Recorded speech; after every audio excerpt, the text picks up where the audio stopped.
Salamo fahinina amin'ny zato. Aleloia, miterahana fa tsara izy, fa mandrakizay ny famindrapony. Iza ny mahalaza ny asa lehibe ataon'Andriamanitra, na mahatonona ny fiderana azy rehetra? Sambatra izay mitandrina ny mety ka manao ny marina mandrakariva.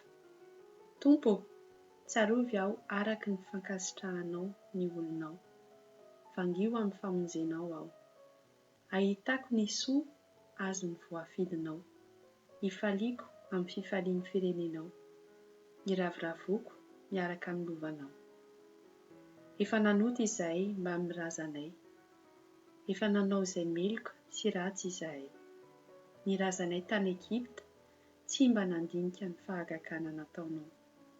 Tsy mba nahatsiaro ny habetsahan'ny famindraponao ireny, fa nihodina teo amoron-dranomasina, dia teo amoron-dranomasina mena. Kanefa namonjy azy ihany izy noho ny anarany, mba ampahafantarany ny asany lehibe. Dia noteneniny mafy ny ranomasina mena ka tonga maina iny, ary nitondra azy nitany ny rano lalina tahaka ny hevitra izy. Namonjy azy tamin'ny tanan'ny mpandrafy izy, ary nanafitra azy tamin'ny tanan'ny fahavalo. Dia nosarona ny rano kosa ny rafiny, ka tsy nisy niangana na dia iray akory azy. Dia niny ny teniny izy ka niheran'ny fiderana azy. Nalako nanadiny ny asany izy ka tsy niandry ny saina tolony, fa fatrapila izy tany amin'ny efitra, sady naka fanahan'Andriamanitra tany an-tany foana. Dia nomeny azy izay nilainy, kanefa nampahay azy kosa izy. Dia nialina ny Mosesy tany Etoba izy ireo, sady nialina ny Arona, olo-mason'Andriamanitra. Nisokatra amin'ny tany, dia nitelina ny tantana, ka nanarina ny antokony habirana. Dia nisy afo nirehitra tamin'ny antokony, lelafo no nandoro ny ratsy fanahy. Nanao omby lahy kely tany Horeba izy ka niankohoka teo anoloan'ny tsarin-javatra nidiny.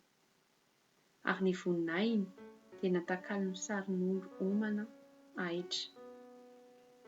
Nohadin'Andriamanitra mpamonjy azy, izay efa nanao zava-dehibe tany Egipta, dia fahagagana tany amin'ny tanin'ny Ama sy zava-matahotra teo amin'ny ranomasina mena. Ary nikasa handringana azy izy, raha tsy Mosesy voafidiny no nandroso ijoro tamin'ny banga teo anatrehany hampiala ny fahatezerana mba tsy handringana azy.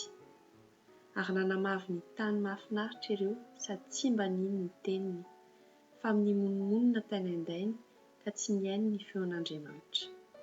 Dia nanandrana ny tanany izy, fa ampiampatrapatra azy any an'efitra, ary ny taranany kosa any amin'ny jetilisa, ary ampiakahaka azy any amin'ny tany maro izy.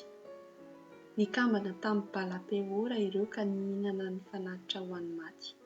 Dia nampateritra an'Andriamanitra tamin'ny nataony, ka dia namely azy tampoka ny areti-mandringana. Fa nitsangana nandroso Fineasa ka nanao fitsarana, dia nitsahatra ny areti-mandringana. Ary nisaina ho famarinana izany hatramin'ny taranaka faramandiny mandrakizay. Nampateritra an'Andriamanitra teo anilan'ny rano Meriba ireo, ka nisy nanjohan'ny Mosesy noho ny nataon'ireo. Fa nihodina tamin'ny fanahin'Andriamanitra ireo, ka dia niobava Mosesy. Tsy naringana ny firenena izay nasain'Andriamanitra naringana, fa nifangaro tamin'ny jetilisa izy ka nianatra ny fanaony. Dia nanompo ny sampiny izy, ka dia nody fandrika ho azy izany. Namono ny zanany lahy sy ny zanany vavy ho fanatitra ao an-temony ireo. Eny, nandrasaka raha marina izy. Dia niraha ny zanany lahy sy ny zanany vavy, dia novonoiny ho fanatitra ho an'ny sampiny Kanana, ka dia nametaveta ny tany tamin'ny raha izy. Ary naloto tamin'ny asany izy, ary nahatonga azy ho mijangajanga ny nataony. Dia nirehitra tamin'ny olony ny fahatezeran'Andriamanitra, ka nataony ny zava-betaveta ny lovany. Dia nanolotra azy teo an-tanan'ny jetilisa izy, ka izay nankahala azy no nanapaka azy, ary nampahory azy ny fahavalony ka nahetry tambanin'ny tanany izy. Matetika izy no nahafaka azy, fa ireo kosa nihodina taminy ihany araka ny fisainany, ka nialevona noho ny elony.